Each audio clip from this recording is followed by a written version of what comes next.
Hi, I'm Jonathon Wilson from groovewindow.com. This is Groove Starter number 1, Open Fifths. This is part 2 out of 4, and we're going to be looking at the intro and the first A section. I'm going to start by playing it very slowly.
Let's begin by talking a little bit about the open fifth. That interval, if I start on, say, a D, which is the key that this piece is in, the open fifth has 6 chromatic half steps between the bottom note and the top note. 1, 2, 3, 4, 5, 6, D up to A in this case.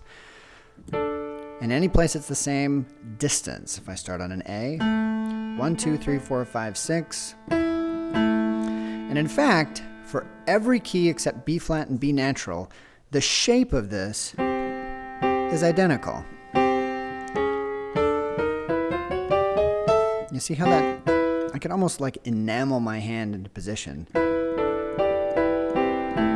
and play these.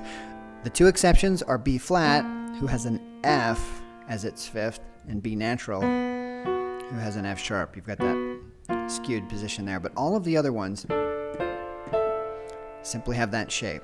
And I want you to be able to recognize this. The piece is loaded with them. So let's start off with the notes. I'll show you what they are. From the very beginning of the intro, we start on a high A and go down an open fifth. Then we move up 1 note and go down an open fifth. Then we move up 2 notes and go down an open fifth. Then we move up 3 notes, and here I trick you and I go down a 6th. Instead. But if we look at that again, A down to D, E down to A, C down to F, B down to D. And then it just repeats. A to D, E to A, C to F, and then at the very last note here, the B, instead of going down a 6th, actually goes down a 7th. To lead into this sort of D chord, which is the downbeat of the main groove thing. Okay? So that section.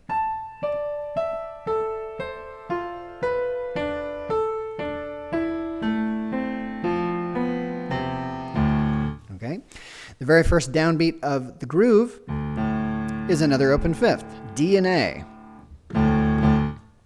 And the rhythm here, we're playing a dotted 8th followed by a 16th. If you don't read music, think of the beats as broken up into 1E and a 2E and a 3E and a 4E and a. And the rhythm is 1E and a 2E and a, 1E and a 2E and a. It falls right before the 2. 1E and a 2E and a. And what we're going to do is play that and jump up to this chord. Guess what? More open fifths. First of all, in my right hand, I've got G and D, which is an open fifth. And I'm going to add with my left hand a C, which is down an open fifth from that G. And the rhythm here is 1E and a 2E and a 3E and a 4E and a. So 1E and a 2E and a 3E and a 4E and a. That rhythm goes throughout the whole piece. Once you've got that down, pretty much everything falls into the same place. So let's just work the notes here at the beginning. As we've already seen, then it repeats Now let's talk about this chord just for a second. Up on the right hand, we've basically got a C and a G, which is an open fifth. And then in the left hand, we've got an E and a G. And if you look at those notes, it actually is the components of C major, C, E, and G. We just happen to take the E out, move it down here, and add another G. And then in the right hand, we add a B natural to create this great dissonance. So if I leave that out, it's a plain old C chord. But if I put that in, it's got this nice tension. Okay? So the second part, and we're going to keep going. It's similar. The third one sounds familiar. We've got a D major chord. D, F sharp, and A make up a D major chord. We just take the A and slide it to the bottom. Okay?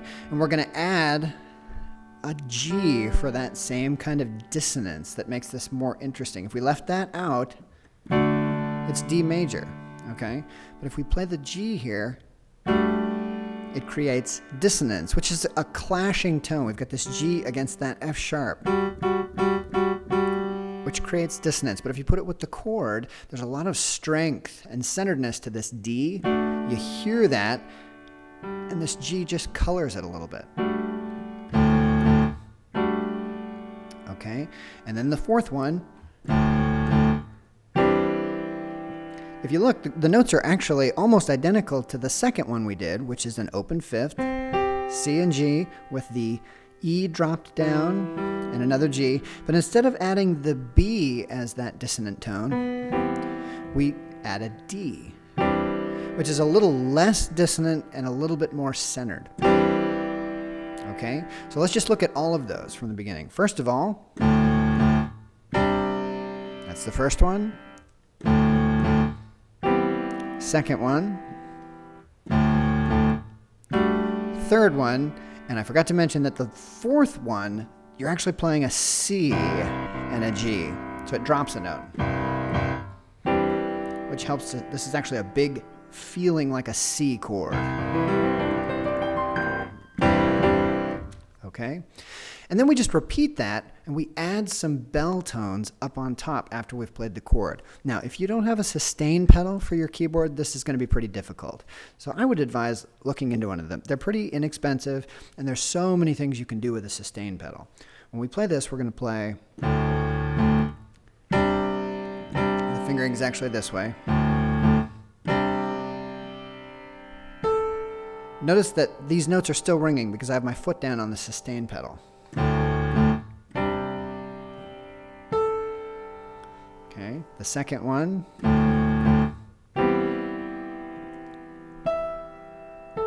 So let's look at those notes so we understand what we're playing. It's exactly the same as far as everything except the bell tone. So I've got my open fifth, D and A. I play that same chord I played before. And you'll notice that the note I add as a bell tone on the first time is an open fifth above the D. It's A. That's a fifth, that's a fifth, and that's a fifth. Okay, the second time through, exactly the same as before. I go up to E, which is an octave above what we're doing here, and come down an open fifth. Another fifth. The third time, I reach up for this F sharp, which is an octave above that, and I only play a third there. And then I drop down to C here, the C and G, and I reach way up to B and play an open fifth. Okay, those are all the notes in the opening section before we go on to the B section. So now, why don't we go ahead and hear this 100% full speed with all the backing tracks.